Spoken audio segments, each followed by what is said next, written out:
মাননীয় স্পিকার, সাধারণত লক্ষ্য করা যায় সরকারি কর্মকর্তা ও কর্মচারীবৃন্দ জনগণের উপর নানাভাবে জুলুম, নির্যাতন বা শোষণ করে থাকে। জনগণের খাদেম না হয়ে তারা হয়ে পড়েন জনগণের প্রভু। তারা জনগণের সম্পদকে তসরুপ করে।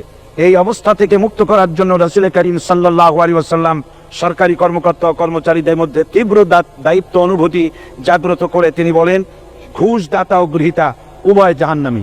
নবী করিম সাল্লাল্লাহু আলাইহি ওয়াসাল্লাম আরো বলেছেন, আমরা যদি কাউকে কোনো রাষ্ট্রীয় দায়িত্ব প্রদান করি, তখন সেই ব্যক্তি তার ব্যক্তিগত কাজ যতটা নিষ্ঠা ও আন্তরিকতার সাথে পালন করে, রাষ্ট্রীয় দায়িত্ব যদি সেভাবে পালন না করে, তবে কিয়ামতের দিন তাকে উল্টো করে জাহান্নামে নিক্ষেপ করা হবে।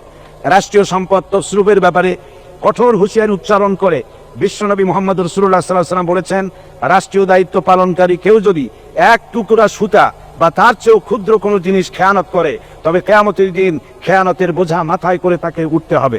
মাননীয় স্পিকার, আল্লাহ রসুল যে সরকার ব্যবস্থা প্রতিষ্ঠা করেছিলেন তা সত্যিকার অর্থে ছিল জনকল্যাণমূলক সরকার।